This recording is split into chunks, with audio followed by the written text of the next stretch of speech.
Have you ever paused to wonder how the quiet expanse of years spent single, whether by choice or twist of fate, silently reshapes the very fabric of who you are? Picture this: a life unshared, a rhythm unbroken by the presence of another, stretching out over months, years, even decades. It's not just the absence of a partner, it's the way that absence carves new pathways in your mind, your heart, your soul. Some of these changes lift you up, forging a strength and independence you never knew you had.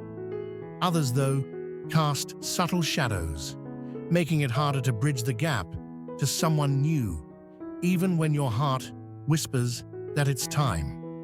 In this journey we're about to take together, we'll uncover 5 profound ways long-term singlehood transforms you, mentally, emotionally, socially, shifting how you see yourself and the world around you.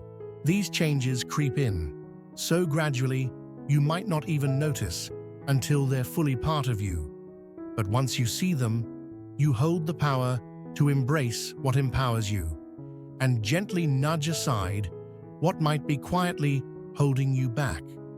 Stay with me until the end, because some of these revelations might catch you off guard.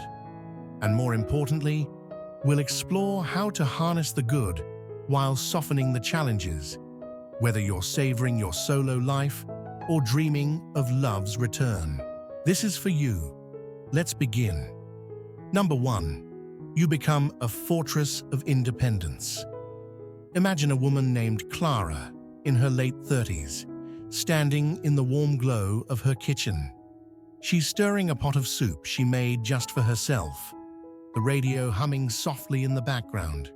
For years, she's lived alone, not out of loneliness, but out of a life she's carefully built. No partner has walked through her door in over a decade, and in that time, she's become a master of her own domain. Decisions? Hers alone. Whether it's painting the walls a bold teal or booking a solo trip to the mountains. Challenges.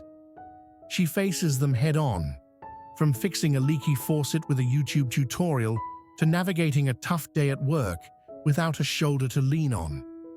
This is the gift of long-term singlehood, an unshakable self-sufficiency that roots deep within you. You learn to trust your instincts, to sculpt your days exactly as you please, to stand tall without needing someone else to prop you up. It's empowering. Clara feels it in the quiet confidence that radiates from her, a strength that doesn't shout but simply is. But there's a flip side, one that Clara only notices when a friend suggests she meet someone new. Her life, so perfectly tailored to her own needs, resists bending. She's used to her Saturday mornings spent with a book and coffee, her evenings free of negotiation over what to watch or eat. The idea of weaving someone else into this tapestry feels less like an invitation and more like an intrusion. Relationships, after all, demand flexibility, a willingness to compromise, to shift routines, to make space. For someone like Clara, who's thrived in her independence for so long, that shift can feel jarring, even unnatural. Picture 2 people in their 60s, both single for decades. One, like Clara's friend Anna, keeps her heart open, ready to adjust her life for the right companion, maybe swapping her quiet nights for shared dinners or her solo walks for hand-in-hand strolls. The other, like Clara's neighbor Tom, has cemented his routine so firmly that the thought of sharing his space or decisions feels suffocating. Which one do you think would find it easier to let love in? The beauty is, independence doesn't have to be a wall. Clara could choose to hold on to her strength while softening her edges, learning that a relationship doesn't erase her autonomy, it grows beside it. Balance is the key, keeping your roots deep while letting someone new bloom alongside you. Number 2. Emotional walls rise, silently. Now picture James, a man in his 40s, with a steady gaze and a quiet demeanor. He's been single for nearly 15 years, a stretch that began after a heartbreak he never quite talks about. In those years, he's learned to carry his world alone. His joys, like the promotion he earned last month, stay locked in his chest, celebrated with a solitary glass of whiskey. His struggles, like the sleepless nights worrying about his aging mother, find no outlet beyond his own thoughts. When you're single for so long, you become your own confidant, your own pillar. There's no one to ask, "How was your day?" or to notice the tightness in your voice when you say, "I'm fine." Over time, James has built walls, not out of coldness, but out of habit. Emotional vulnerability, that raw, unguarded openness, fades like a muscle left unused. Then someone new enters his orbit, say a kind co-worker named Sarah, who lingers after meetings to chat.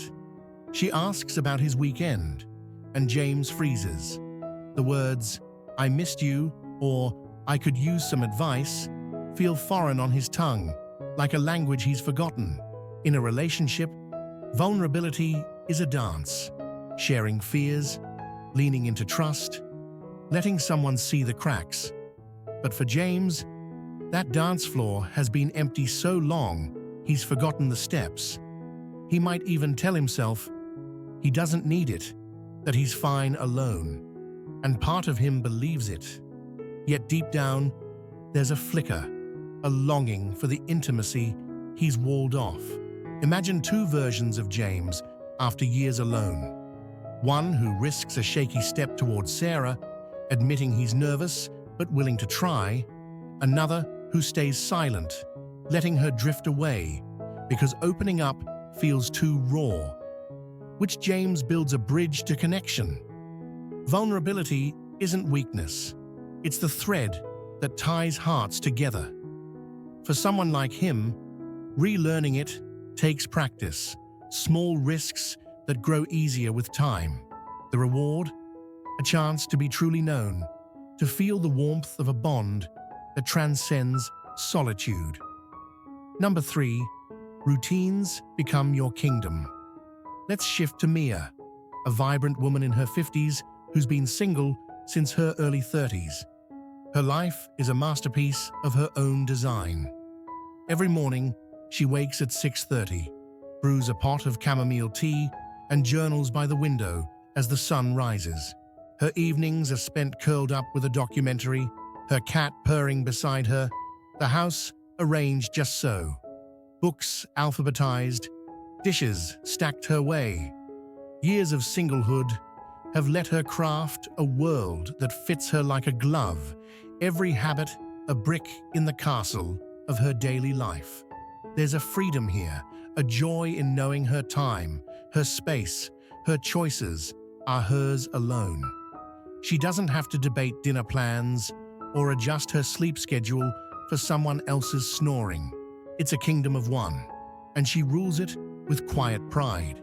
But when a friend sets her up with Daniel, a gentle man with a warm laugh, Mia feels the ground shift. He suggests dinner at 7, but she's used to eating at 6. He loves action movies, while her documentaries are sacred.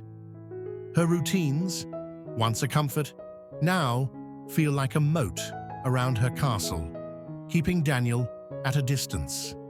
Relationships thrive on shared rhythms, a blending of lives that requires give and take. For Mia, who's danced solo for so long, bending feels like breaking.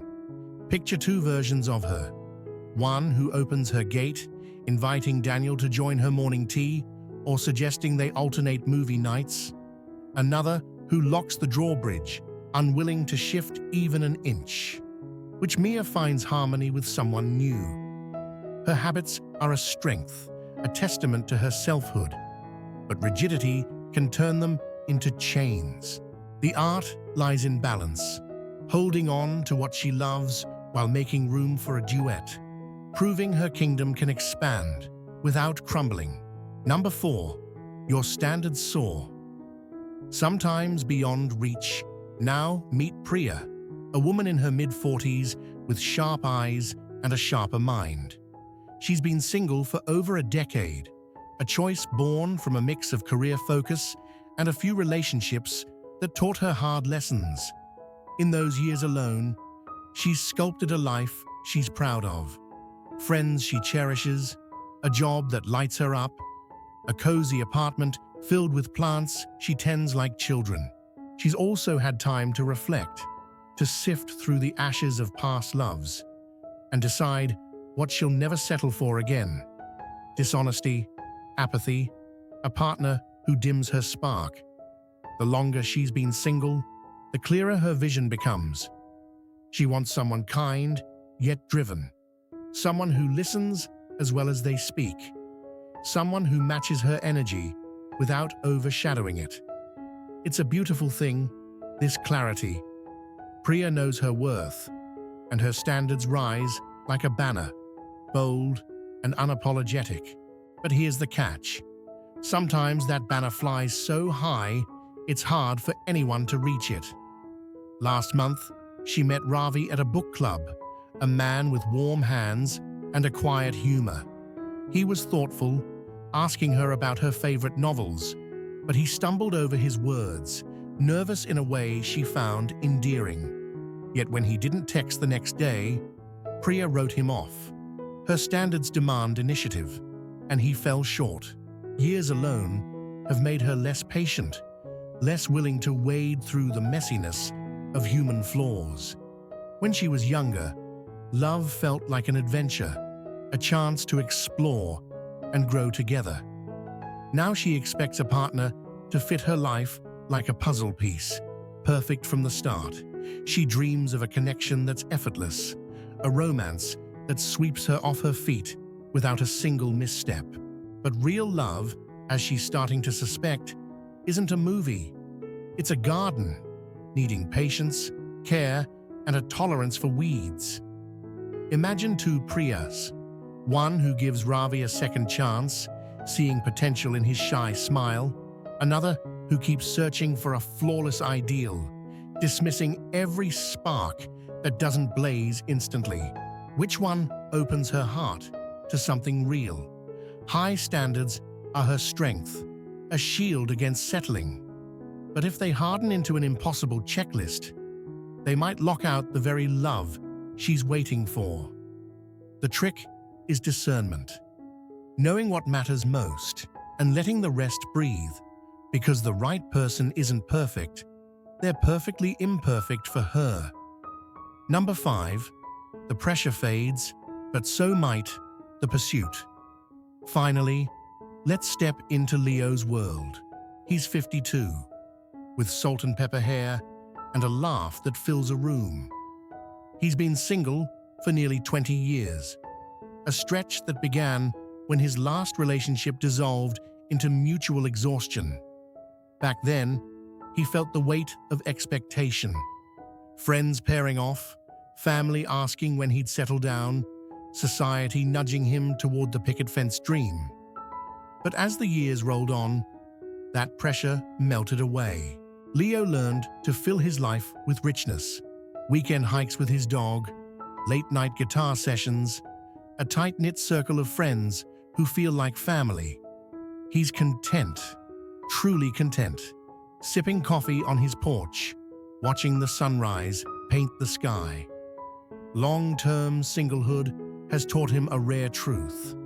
Happiness doesn't hinge on a partner. He doesn't need someone to complete him. His life is whole as it is. There's a quiet power in that, a liberation from the urgency that once gnawed at him. Yet, there's a shadow to this peace. Last week, a friend invited him to a dinner party where he met Elena, a woman with bright eyes and a quick wit.